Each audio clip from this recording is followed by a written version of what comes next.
ونصلي ونسلم على رسوله وآل رسوله الكريم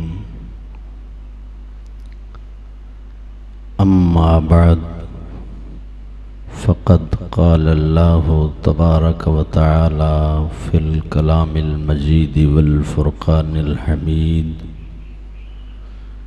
أعوذ بالله من الشيطان الرجيم بسم الله الرحمن الرحيم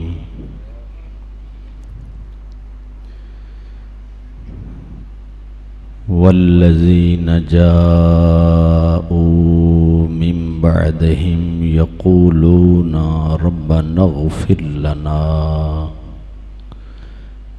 ولإخواننا الذين سبقونا بالإيمان وقال الله تبارك وتعالى في مقام آخر في شان حبيبه وحبيبنا ورسوله ورسولنا مخبرا وآمرا إن الله وملائكته يصلون على النبي يا أيها الذين آمنوا صلوا عليه وسلموا تسلیما۔ تمام احباب محبت کے ساتھ درود شریف پڑھ لیجیے۔ اللہم صل علی سیدنا و مولانا محمد وعلی آل سیدنا و مولانا محمد وبارک وسلم۔ قابل صد احترام محترم المقام بزرگوں، دوستو، عزیز نوجوانوں، بندہ ناچیز سے قبل آپ نے علماء کرام کے بیانات سماعت فرمائے۔ ایصال ثواب کی اس بابرکت تقریب میں مختصر سی حاضری پیش کرنے کے لیے حاضر ہیں۔ اللہ تعالی ہم سب کی حاضری قبول فرمائے۔ حضرات محترم، چونکہ یہ پاکیزہ محفل مرحومہ کے ایصال ثواب کے سلسلے میں منعقد ہے اور اس کے لیے دعائے مغفرت کے لیے منعقد کی گئی ہے، پھر بھی آخر میں دعا کریں گے اور ابتدا میں بھی دعا ہے کہ مولا کریم اس مرحومہ بی بی کو جنت الفردوس میں مقام عطا فرمائے۔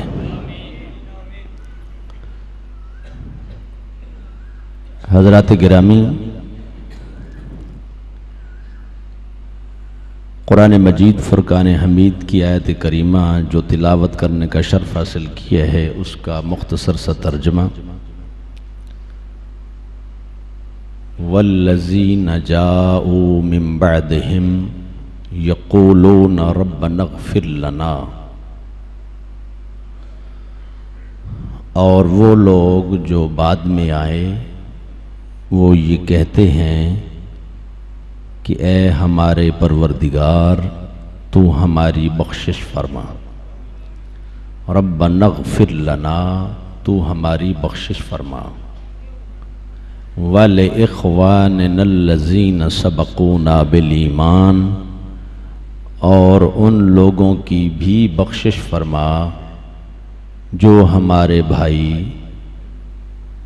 ایمان لانے میں ہم سے سبقت لے گئے، جو ہم سے پہلے ایمان لائے، ہم ان کے لیے بھی دعا کرتے ہیں کہ تو ان کی بھی بخشش فرما۔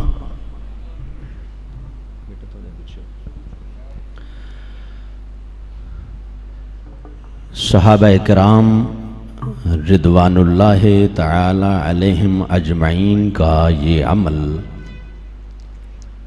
جو اللہ پاک کو پسند آیا، تو اللہ کریم نے قرآن مجید میں بطور استحسان اس کو بیان فرمایا کہ مومنوں کا یہ طریقہ کتنا ہی اچھا ہے، صحابہ کرام کا یہ طرز عمل اور ان کا یہ دستور کتنا ہی اچھا ہے کہ وہ اپنے لیے بھی بخشش کی دعائیں کرتے ہیں اور اپنے رب سے اپنے دوسرے مسلمان بھائیوں کے لیے بھی بخشش کی دعا کرتے ہیں۔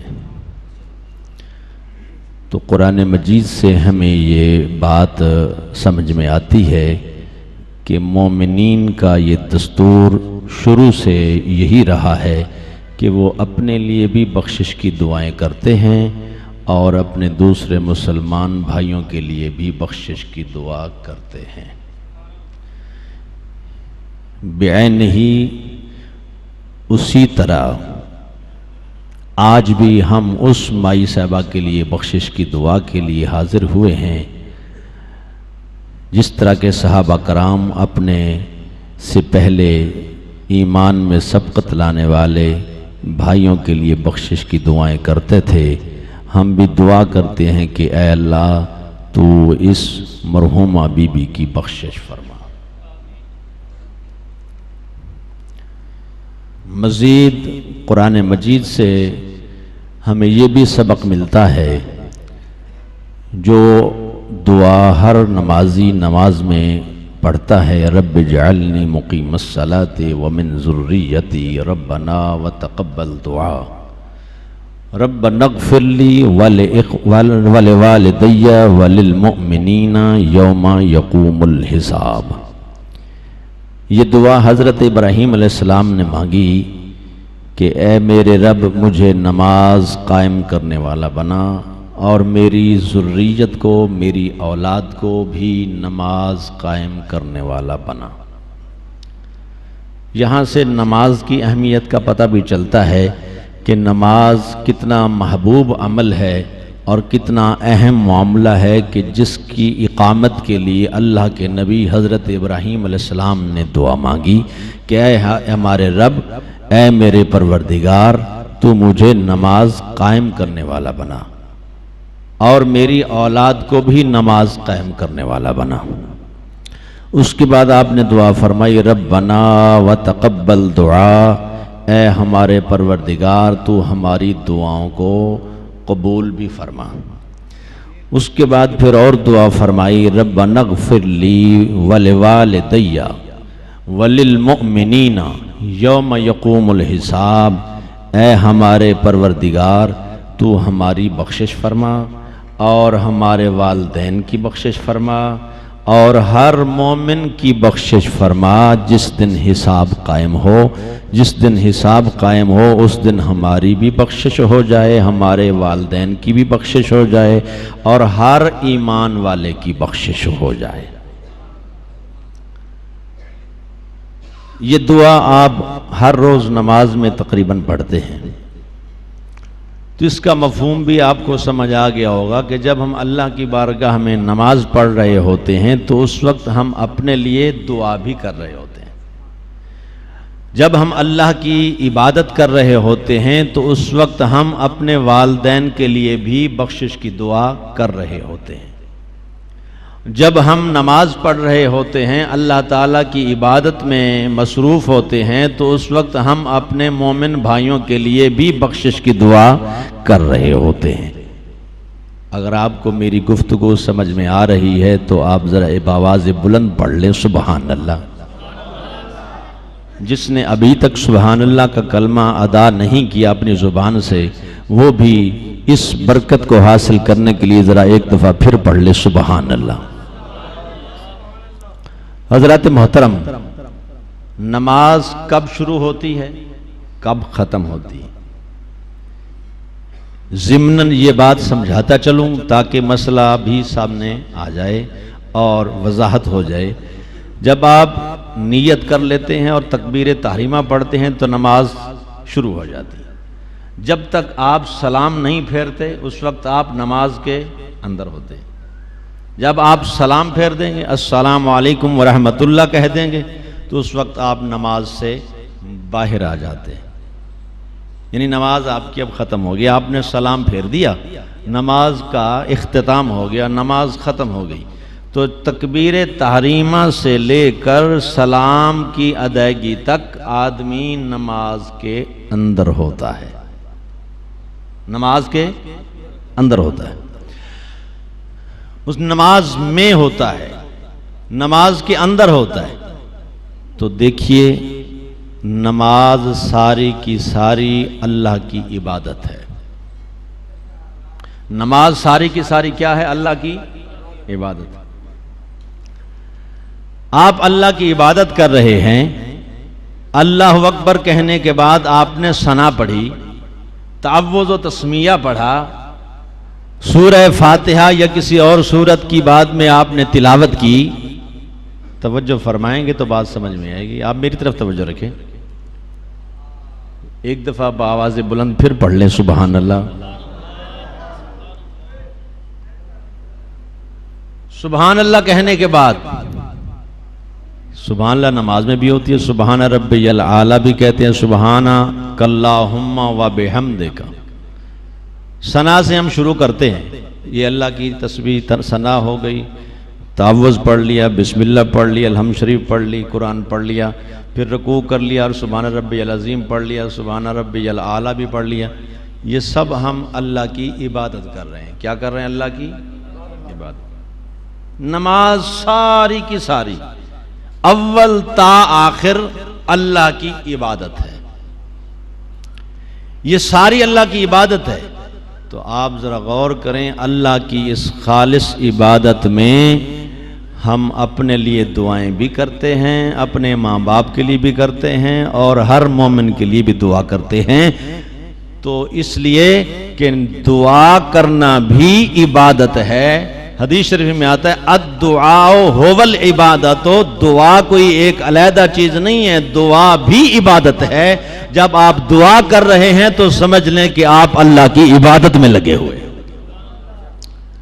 اور آپ نماز کے اندر درود شریف بھی پڑھتے ہیں. اللہم صلی علی محمد وعلی آل محمد کما صلیت علی ابراہیم وعلی آل ابراہیم انک حمید مجید. یہ آپ کیا پڑھ رہے ہیں؟ درود شریف پڑھ رہے ہیں، درود شریف پڑھ رہے ہیں. اور السلام علیکہ ایھا النبی بھی پڑھ رہے ہیں. یہ سلام ہے. گویا نماز میں آپ نبی پاک پر درود بھی پڑھ رہے ہیں اور سلام بھی پڑھ رہے ہیں.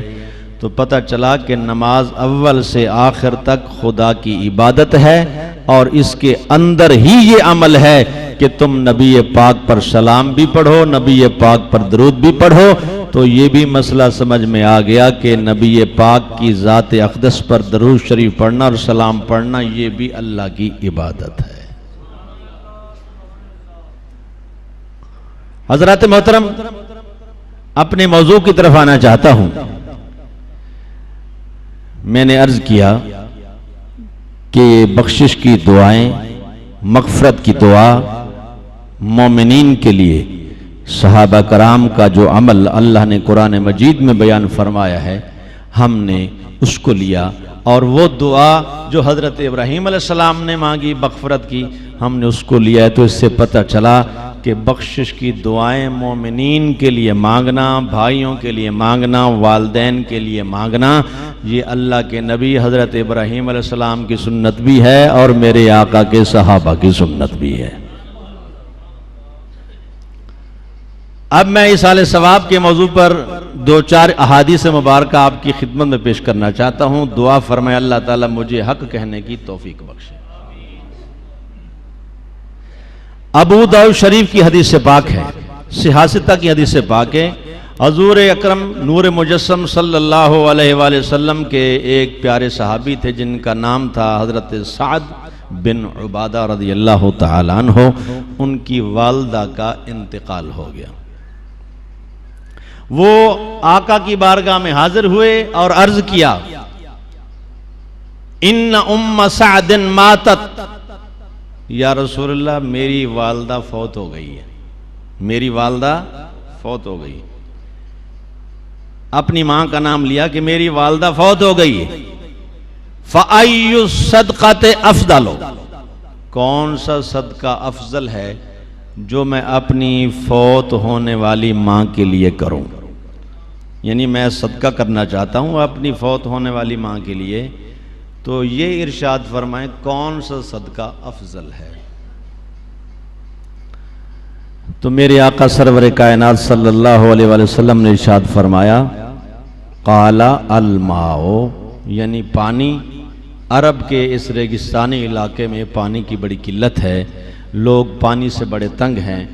یہ بھی بہت بڑا صدقہ ہے کہ تم لوگوں کے لیے، اللہ کی مخلوق کے لیے پانی کا بندوبست کر لو اور لوگ پانی سے استفادہ کریں، تو تیری ماں کے لیے یہ بہت بڑا افضل صدقہ ہوگا. اب حدیث شریف میں آتا ہے، صحابی نے جب یہ مسئلہ اپنے آقا سے پوچھا اور حضور نے فرما دیا، تو صحابی رسول حضرت سعد بن عبادہ نے اپنی فوت ہونے والی ماں کے لیے کنواں کھدوایا. فحفر بیرا وقال هذه لأم سعد. صحابی رسول نے کنویں کا انتظام کیا، یعنی پانی کا بندوبست کیا اپنی فوت ہونے والی ماں کے لیے، اس کی روح کو ایصال ثواب کے لیے. یہ صدقہ و خیرات کا جو کام کیا، پانی کا انتظام کیا، پانی کا کنواں کھدوایا. فحفر بیرا، کنواں تیار ہو گیا، اور کنواں جب تیار ہو گیا تو انہوں نے کہہ دیا هذه لأم سعد، کہ یہ سعد کی ماں کے نام کا کنواں ہے. یعنی اے لوگو، خدا کی مخلوق، جب تک کوئی بھی اس کنویں سے پانی پیتا رہے، میں نے یہ کام فی سبیل اللہ کیا ہے، کسی سے میں پانی کا معاوضہ نہیں لوں گا. میں نے یہ اپنی ماں کے لیے صدقے کی نیت سے کیا ہے، تاکہ خدا کی مخلوق اس سے پانی پیے اور ثواب میری ماں کو پہنچے. تو صحابی رسول حضرت سعد بن عبادہ نے یہ کہا هذه لأم سعد، یہ سعد کی ماں کے نام کا کنواں ہے، یعنی جب تک خدا کی مخلوق اس سے پانی پیتی رہے گی، ثواب سعد کی ماں کو ملتا رہے گا. یہ حدیث شریف سیاستہ کی ابو داؤد شریف کی حدیث پاک ہے جو میں نے آپ کے سامنے پیش کی. اب میں آپ کے سامنے مسلم شریف کی حدیث پاک پیش کرنا چاہتا ہوں، جس میں میرے آقا سرور کائنات صلی اللہ علیہ وسلم نے ارشاد فرمایا اذا مات الانسان انقطع عمله الا من ثلاثه الا من صدقه جاريه او علم ينتفع به او ولد صالح يدعو له. میرے آقا کی حدیث آپ نے سنی ہے، ایک دفعہ پڑھ لیں سبحان اللہ.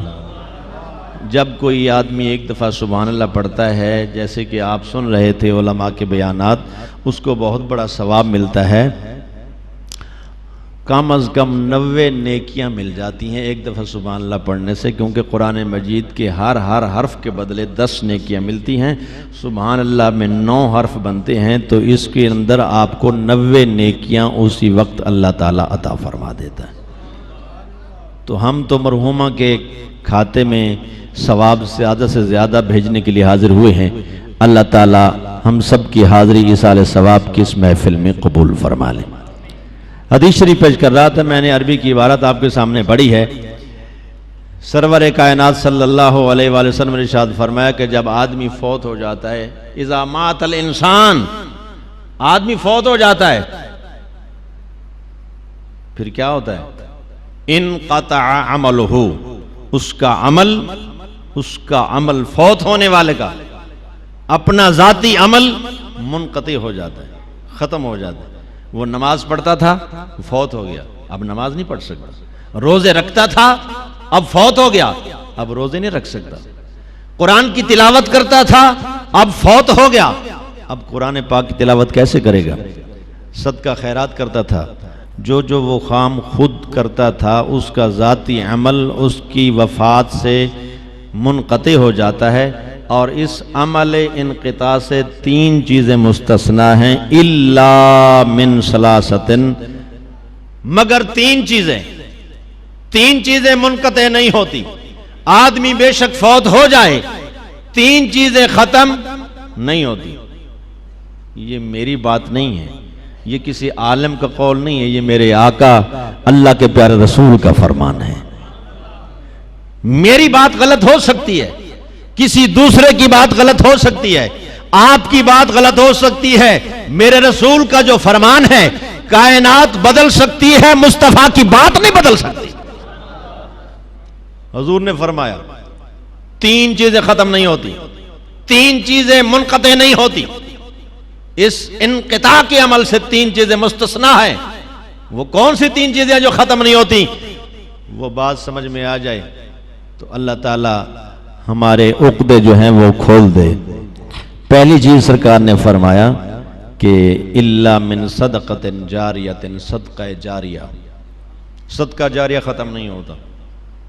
مسجد ہے یہ صدقہ جاریہ ہے، قرآن پاک کا کوئی درس ہے وہ صدقہ جاریہ ہے، یا کہ اس کے علاوہ اور بھی کوئی ایسا عمل ہے جس کا ثواب جاری رہتا ہے، لوگ اس سے فائدہ حاصل کرتے رہتے ہیں، تو سرکار فرماتے ہیں جب تک وہ کام ہوتا رہے گا مرنے والے کو ثواب بھی ملتا رہے گا، مرنے والے کو ثواب بھی ملتا رہے گا، وہ ختم نہیں ہوتا۔ ذاتی عمل جو باقی کیا کرتا تھا اپنی زندگی میں وہ ختم ہو گیا، مگر یہ 3 چیزیں ختم نہیں ہوتی، صدقہ جاریہ بھی جاری رہتا ہے، اس کا ثواب بھی ملتا رہتا ہے، اور ایسا علم چھوڑ گیا فوت ہونے والا کہ اس کے علم سے لوگ فائدہ حاصل کر رہے ہیں، مخلوق خدا کو نفع ہو رہا ہے، لوگ آگے مسئلے مسائل سمجھ رہے ہیں، قرآن پڑھتا تھا پڑھاتا تھا اس نے آگے شاگرد بنا دیے، حافظ صاحب تھے، قاری صاحب تھے، عالم تھے، انہوں نے آگے بہت سے عالم بنا دیے، اور پھر قرآن پاک کے قاری آگے بن گئے، اس سے آگے پھر ان کے شاگرد پڑھ رہے ہیں، وہ آگے اور پھر پڑھا رہے ہیں۔ تو جب تک یہ علم کا سلسلہ چلتا رہے گا لوگ اس علم سے فائدہ حاصل کرتے رہیں گے، میرے آقا فرماتے ہیں مرنے والے کے کھاتے میں ثواب بند نہیں ہوتا، ثواب اس کو ملتا رہے گا۔ تیسری چیز کون سی ہے؟ یہ 2 چیزیں میں نے آپ کو بتائی، ایک صدقہ جاریہ، ایک ایسا علم جس سے خدا کی مخلوق نفع حاصل کرے، فائدہ حاصل کرے۔ تیسری چیز جو میرے آقا نے ارشاد فرمائی ہے وہ فرمایا ہے کہ او ولد صالح یدعو لہ، ولد لڑکے کو کہتے ہیں یعنی اولاد، صالح نیک، یدعو کے معنی دعا کرے، لہو کے معنی اس کے لیے، فوت ہونے والے کے لیے نیک اولاد دعا کرے تو یہ بھی کام ختم نہیں ہوتا۔ نیک اولاد چھوڑ گیا، مرنے والا فوت ہونے والا فوت ہو گیا، پیچھے نیک اولاد چھوڑ گیا ہے، کوئی نیک بچہ چھوڑ گیا ہے، نیک بیٹی چھوڑ گیا ہے، نیک بیٹا چھوڑ گیا ہے، اور ایسا نیک ہے کہ وہ اپنے ماں باپ کے لیے دعائیں کر رہا ہے، ادھر بیٹا دعا کرتا رہے گا، ماں باپ کو ثواب ملتا رہے گا۔ پتہ چلا کہ مومن کا کھاتا جو ہے مرنے کے بعد بند نہیں ہوتا، مسلمان اور مومن کو مرنے کے بعد بھی ثواب ملتا رہتا ہے۔ کوئی صدقہ خیرات کا کام کر دے، کوئی نیک کام کر دے، کوئی دعا کر دے، کوئی اس کے لیے ایصال ثواب کر دے، اسی لیے ایصال ثواب کیا جاتا ہے فوت ہونے والوں کے لیے کہ ایمان والوں کو ثواب مرنے کے بعد بھی ملتا ہے۔ آپ صدقہ خیرات کریں، آپ کوئی کھانا پکا کر غریبوں میں تقسیم کر دیں، آپ کوئی صدقہ جاریہ کا کام کر دیں، آپ کوئی کلمہ کلام پڑھ لیں، جس کا ثواب اللہ تعالیٰ فوت ہونے والوں کو چونکہ دیتا ہے، مسلمان کی روح کو ثواب پہنچتا ہے، اسی لیے ایصال ثواب کا انتظام اور اہتمام کیا جاتا ہے۔ ایک اور حدیث شریف ابو داؤد شریف کے حدیث سے پاک ہے، صحاح ستہ کی میں نے 3 حدیثیں آپ کے سامنے پیش کی ہیں، بات کو اختصار کے ساتھ ختم کرنے کی کوشش کر رہا ہوں کہ میرے آقا کے 2 صحابی تھے جن کا والد مسلمان نہیں تھا، غالباً عاص بن وائل اس کا نام تھا، تو دونوں بیٹے مسلمان تھے، باپ کافر ہے، بیٹے مسلمان، ذرا کہہ دو سبحان اللہ۔ بن نبی کا کلمہ جس کے مقدر میں ہوتا ہے وہی پڑھتا ہے نا، باپ کے مقدر میں نہیں ہے اس نے نہیں پڑھا، بیٹوں کے مقدر میں ہے، وہ کلمے کی سعادت حاصل کر چکے ہیں۔ ایمان بھی مقدر والوں کو ملتا ہے، نہ ملے تو باپ کو نہیں ملتا، مل جائے تو بیٹے بھی حضور کا کلمہ پڑھ کے مسلمان ہیں، دونوں بیٹے مسلمان ہیں۔ جو باپ مرنے لگا اس کو پتہ چلا کہ اب مجھے موت نظر آ رہی ہے، تو اس نے بیٹوں کو بلایا، کہنے لگا میرے بیٹو تم ایک اچھا نیکی کا کام کر لینا، مجھے تو موت نظر آ رہی ہے، مجھے نظر آ رہا ہے میں بچتا نہیں ہوں، میں مر جاؤں گا، مجھے موت نظر آ رہی ہے، لیکن تمہارے ذمہ ایک کام لگاتا ہوں، وہ کام ضرور کرنا۔ بیٹوں نے کہا ٹھیک ہے، اگر ہماری دین اور شریعت کے خلاف نہیں ہوگا، اللہ اور اس کے رسول کی بے فرمانی میں نہیں ہوگا تو ہم ضرور کریں گے، اور جو کام اللہ رسول کی بے فرمانی کا ہو وہ ہم نہیں کریں گے۔ تو باپ نے کہا تم ایسا کرنا، 50 غلام خرید کر کے آزاد کر دینا، یعنی 100 غلام۔ پرانے زمانے میں آدمی بکتے تھے، منڈیوں کے اندر لوگ خرید کر لے جاتے تھے، زر خرید کر کے ان سے پر اپنا ذاتی کام کاج کراتے تھے، اور ان کے وہ زر خرید غلام ہوا کرتے تھے۔ تو کسی پکڑے ہوئے کی جان چھڑوا دینا یہ بھی بڑا نیکی کا کام تھا، کسی کو جان چھڑوا کے اس کو آزاد کرا دینا یہ بھی بڑا اچھا ثواب کا نیکی کا کام تھا۔ تو اس مرنے والے نے بیٹوں کو یہ کہا کہ تم 100 غلام خرید کر کے آزاد کرنا۔ یہ حدیث شریف ابو داؤد شریف کی حدیث پاک ہے۔ وہ مر گیا، کافر تھا۔ اس کے مرنے کے بعد ایک بیٹے نے بغیر پوچھے، بغیر سوچے، بغیر سمجھے، بغیر مشورے کے اپنے باپ کی وصیت کے مطابق جا کر 50 غلام خرید کر کے آزاد کر دیے۔ اور دوسرا بھائی جو تھا اس نے کہا بھئی میں ایسے پیسے نہیں لگاؤں گا، آخر غلام خرید آزاد کرنے ہیں، ان کو کافی رقم خرچ ہوگی، تو میرے والد کو اگر کوئی فائدہ پہنچے پھر تو میں پیسے لگاؤں گا، اگر میں پیسے بھی لگاؤں اور میرے باپ کو فائدہ بھی نہ ہو تو میرے پیسے تو ضائع ہو جائیں گے، لہٰذا میں خود بخود یہ کام نہیں کرتا، پہلے میں اپنے رسول سے مسئلہ پوچھوں گا، میرے باپ کو اس کام کا فائدہ ہو تو میں یہ کام کروں گا، اگر میرے باپ کو فائدہ نہ ہو تو پھر میں پیسے تو ضائع نہ کروں۔ تو جا کر اپنے آقا کی بارگاہ میں مسئلہ پوچھتا ہے صحابی رسول، ذرا کہہ دیں سبحان اللہ۔ اب مسئلہ پوچھنے والا صحابی رسول ہے، مسئلہ بتانے والے خود اللہ کے رسول ہیں۔ اور میں آپ کے سامنے یہ حدیث شریف پیش کر رہا ہوں، بار بار میں آپ کو بتا رہا ہوں کہ یہ ابو داؤد شریف کی حدیث پاک ہے، صحیح ستہ کی حدیث شریف موجود ہے۔ حضرات محترم، جب اس نے حضور سے یہ سوال کیا کہ یا رسول اللہ میرے بھائی نے تو اپنا حصہ چکا دیا، میرے ذمے 50 بندے 50 غلام خرید کر کے آزاد کرنا میرے حصے والا باقی ہے، حضور جیسے آپ ارشاد فرمائیں، آپ فرمائیں گے تو میں کر دوں گا، آپ فرمائیں نہیں فرمائیں گے تو میں نہیں کروں گا۔ مسئلہ تو بڑا بہترین ہے نا، آخر صحابی رسول تھا، 1400 سال کے بعد یہ باتیں ہمارے دماغ میں آ سکتی ہیں کیا ہم جو کچھ کر رہے ہیں ان کا ثواب پہنچ سکتا ہے یا نہیں پہنچتا؟ تو صحابہ رسول کے ذہن میں بھی یہ بات آئی کہ میرے اس عمل کا میں آخر 1,00,000 روپے خرچ کروں، 5 لاکھ خرچ کروں، 10 لاکھ خرچہ کروں، میرے باپ کو کوئی فائدہ تو ہو، اگر فائدہ نہ ہو تو پھر پیسے تو ضائع نہ ہو جائیں۔ تو صحابہ رسول نے مسئلہ پوچھا تو میرے آقا نے 2-3 حرفوں میں بڑا پیارا فیصلہ فرما دیا، ذرا بآواز بلند پڑھ لیں سبحان اللہ۔ سرکار نے فرمایا انہو لو کان مسلمن، انہو لو کان مسلمن فاعتقتم عنہ او حججتم عنہ او تصدقتم عنہ بلغہ ذالک۔ میرے آقا نے فرمایا یہ مرنے کے بعد جو ثواب ملتا ہے یا کسی نیک عمل کا اس کو صلہ یا جزا ملتی ہے، یہ ہر کسی کو نہیں ملتی، یہ صرف ایمان والوں کو ملتی ہے، یہ صرف ایمان والوں کو ملتی ہے۔ جو ایمان سے فارغ ہے وہ مرنے کے بعد ثواب سے بھی فارغ ہے، اور جو ایمان کے ساتھ مرتا ہے وہ مسلمانوں کا بھیجا ہوا ثواب بھی حاصل کرتا ہے۔ انہو لو کان مسلمن، حضور نے فرمایا ثواب ہر کسی کو نہیں پہنچ جاتا، مرنے کے بعد ثواب ہر کسی کو نہیں ملتا، ثواب پہنچنے کے لیے ایک شرط ہے، اور وہ شرط یہ ہے کہ مرنے والا مسلمان ہونا چاہیے، مرنے والا مسلمان ہونا چاہیے۔ اگر کسی غیر مسلم کو آپ ثواب بھیجیں گے ثواب نہیں ملے گا، کسی بد مذہب کو ثواب بھیجیں گے ثواب نہیں ملے گا، کسی بے دین کو ثواب بھیجیں گے ثواب نہیں ملے گا، ثواب اس کو ملے گا جس کے پاس ایمان کی دولت ہے، جو ایمان کی دولت ساتھ لے کر جاتا ہے، وہ پچھلے دروازے بند کر کے نہیں جاتا، وہ مسلمانوں کی دعاؤں کا مستحق بھی ہوتا ہے اور ایصال ثواب کا حقدار بھی ہوتا ہے۔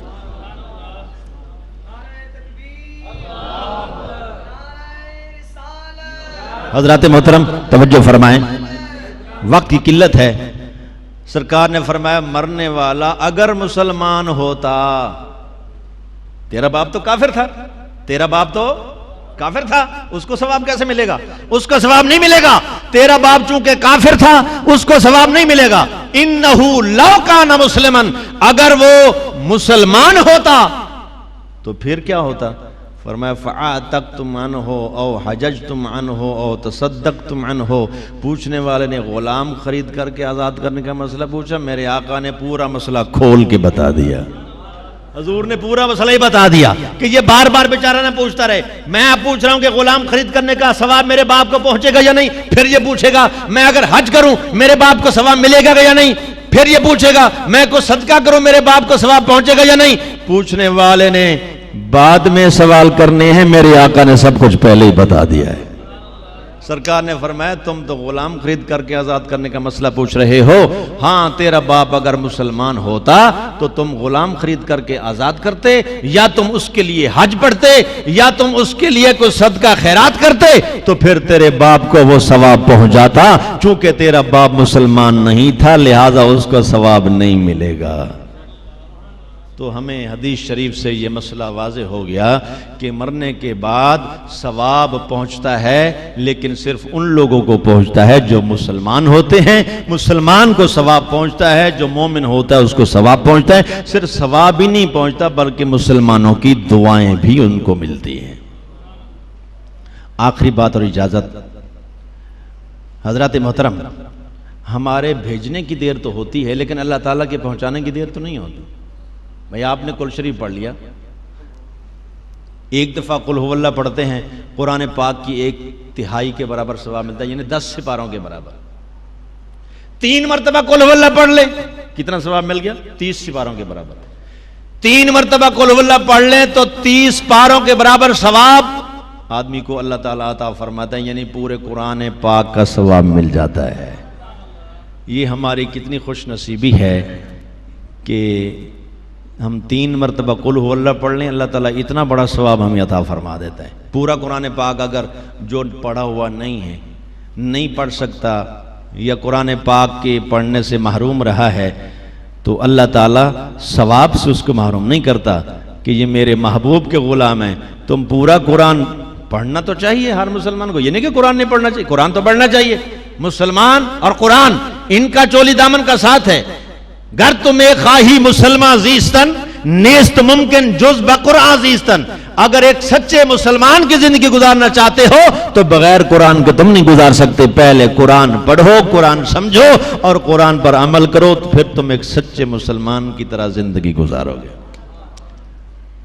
بالفرض اپنی جہالت کی وجہ سے، غلطی کی وجہ سے، کوتاہی کی وجہ سے، غفلت کی وجہ سے، بے توجہی کی وجہ سے قرآن نہیں پڑھا، تو ہے تو کلمہ تو میرے مصطفیٰ کا پڑھتا ہے، لا الہ الا اللہ محمد رسول اللہ تو پڑھتا ہے، تو اللہ تعالیٰ ثواب سے محروم نہیں کرتا کہ اے میرے نبی کے غلام، اگر تو قرآن نہیں پڑھ سکا تو پھر 3 مرتبہ قل ہو اللہ پڑھ لے۔ 3 مرتبہ قل ہو اللہ پڑھنا تیرا کام ہے، پورے قرآن کا ثواب دینا میرا۔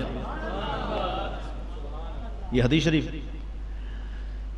دارقطنی کی روایت ہے، حضرت مولا کائنات مولا علی شیر خدا کرم اللہ تعالیٰ وجہ کریم روایت فرماتے ہیں کہ جو شخص، حضور فرماتے ہیں، جو شخص کسی قبرستان سے گزرے 11 مرتبہ قل شریف پڑھے اور اس کا ثواب اہل قبرستان کی روح کو بخش دے، تو جتنا ثواب اللہ تعالیٰ تمام قبرستان والوں کو دیتا ہے اتنا ثواب اس بھیجنے والے کو بھی دیتا ہے۔ ہمارے کہنے کی دیر ہے، اس کے پہنچانے کی دیر نہیں ہے۔ بس یہ بات کر کے میں ختم کرتا ہوں۔ تحذیر الناس کے مصنف نے اس روایت کو درج کیا ہے کہ حضرت جنید بغدادی رحمۃ اللہ تعالیٰ علیہ، اللہ کے کامل ولی گزرے ہیں، ان کا واقعہ انہوں نے لکھا ہے کہ ان کا ایک مرید تھا جو بیٹھا ہوا تھا ان کے پاس، آپ نے اس کو دیکھا کہ اس کے چہرے کا رنگ یکایک متغیر ہو گیا، چہرے کا رنگ بدل گیا، یعنی چہرے پر پریشانی کے آثار نمودار ہو گئے۔ تو حضرت جنید بغدادی نے پوچھا، اے اللہ کے بندے، تم مجھے پریشان لگتے ہو، تم پریشان ہو، کیا بات ہے تمہارے پریشانی کی، کیا وجہ ہے، تم پریشان کیوں ہو؟ تو اس آدمی نے، آپ کے مرید نے عرض کیا، یا حضرت میری والدہ جو فوت ہو گئی ہے، میں دیکھ رہا ہوں میری ماں کو قبر میں عذاب ہو رہا ہے، میری ماں کو قبر میں، میری ماں عذاب میں مبتلا ہے، ماں کہاں ہے، بیٹا کہاں ہے؟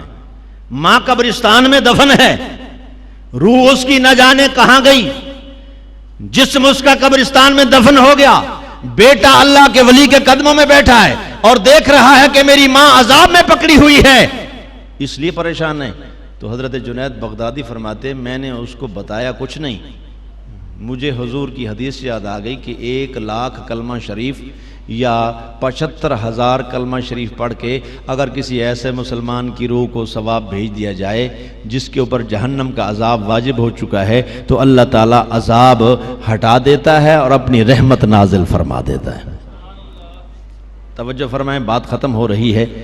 حضرات محترم، حضرت جنید بغدادی فرماتے میرے پاس اتنا کلمہ پڑھا ہوا پہلے سے موجود تھا، میں نے دل ہی دل میں اللہ تعالیٰ کی بارگاہ میں عرض کیا کہ اے میرے رب، اے میرے پروردگار، میرے اس مرید کی ماں کو جس کو عذاب ہو رہا ہے، جو عذاب میں پکڑی ہوئی ہے، یہ کلمہ 1,00,000 جو میرے پاس ثواب موجود ہے، جو میں نے پڑھ رکھا ہے، اس کا ثواب میرے اس مرید کی ماں کو پہنچا دے تاکہ اس بیچاری کا عذاب تو ٹل جائے۔ دل ہی دل میں کہا، بآواز بلند نہیں کہا، اس کو بتایا بھی نہیں، دل میں اللہ سے بات کی۔ اللہ تعالیٰ تو دلوں کی جانتا ہے، نیتوں سے واقف ہے، ارادوں کو جانتا ہے۔ تو وہ فرماتے ہیں میں نے جب دیکھا تو اس مرید کے چہرے پر خوشی کے آثار ہیں، اب وہ خوش نظر آتا ہے، تو میں نے پوچھا اللہ کے بندے ابھی تو تم پریشان رہے، اب تم خوش نظر آ رہے ہو؟ تو اس نے کہا یا حضرت میں خوش کیوں نہ ہو جاؤں، میں دیکھ رہا ہوں میری ماں کے اوپر اللہ کی رحمت برس رہی ہے۔ حضرت جنید بغدادی فرماتے مجھے دونوں چیزوں کا بیک وقت یقین ہو گیا کہ نبی کی حدیث بھی برحق ہے اور مومن کا کشف بھی برحق ہے کہ واقعی یہ دیکھ رہا ہے کہ میری ماں کو عذاب ہو رہا ہے اور ابھی دیکھ رہا ہے کہ میری ماں کے اوپر اللہ کی رحمت برس رہی ہے۔ اتنی دیر میں کہ انہوں نے اللہ سے کہا کہ یا اللہ 1,00,000 کلمے کا ثواب، یہ کلمہ شریف کیوں پڑھا جاتا ہے اتنی تعداد میں؟ کہ زیادہ سے زیادہ کلمہ شریف پڑھیں گے مرنے والے کے لیے باعث رحمت ہوگا، جتنا کلمہ شریف پڑھیں گے اللہ تعالیٰ کی رحمت کے حصول کا سبب بنے گا، جتنا قرآن پاک پڑھیں گے، کل شریف پڑھیں گے، اسی لیے کل خوانی کا اہتمام ہوتا ہے، اسی لیے اصحال ثواب کا اہتمام ہوتا ہے کہ کسی مسلمان کی روح کو زیادہ سے زیادہ قرآن پاک اور کلمہ کلام اور خیرات کر کے اس کی روح کو ثواب بھیجا جائے تاکہ اللہ تعالیٰ اس کی پریشانی ہو تو دور کر دے اور اس کی اور اپنی رحمت نازل فرما دے۔ اگر فوت ہونے والا نیک ہے تو اللہ تعالیٰ اس کے درجات میں بلندی عطا فرما دے۔ اتنی تھوڑی سی دیر میں اللہ نے عذاب ہٹا بھی لیا، رحمت بھیج بھی دی اور ثواب بھی پہنچا دیا۔ تو پتہ چلا کہ ہمارے بھیجنے کی دیر ہے، اللہ کے پہنچانے میں دیر نہیں ہے۔ ہمارا کام ثواب پہنچانا نہیں ہے، ہم ثواب نہیں پہنچا سکتے۔ ہم کون ہیں؟ ہمارے پاس کیا طاقت ہے؟ ہم تو اللہ کی بارگاہ میں عرض کر سکتے ہیں اے پروردگار ہم عاجز ہیں، تو علی کل شیء قدیر ہے، ہم تو وہاں تک نہیں پہنچ سکتے مگر تو ثواب وہاں پہنچا سکتا ہے۔ ہم تو نہیں جا سکتے، نہ ہم قبر میں جا سکیں، نہ اس کی جہاں روح ہے نہ وہاں جا سکیں، تو ہم وہاں نہیں جا سکتے۔ پروردگار ہم تیری بارگاہ میں عرض کرتے ہیں یہ جو ثواب ہم بھیجنا چاہتے ہیں اے اللہ تو اپنے محبوب کے وسیلے سے اس کی روح کو یہ ثواب پہنچا دے۔ تو اللہ تعالیٰ علی کل شیء جو قدیر ہے وہ ہر چیز پر قادر ہے، پلک جھپکنے سے پہلے ثواب پہنچا بھی دیتا ہے، رحمت بھی نازل فرما دیتا ہے۔ اللہ تعالیٰ مرحومہ کی قبر پر تا قیامت کروڑوں رحمت نازل فرمائے اور ہم سب کی حاضری کو شرف قبولیت عطا فرمائے۔ اس عاجز کلمات اللہ قبول فرما لے۔ وآخر دعوانا ان الحمد للہ رب العالمین۔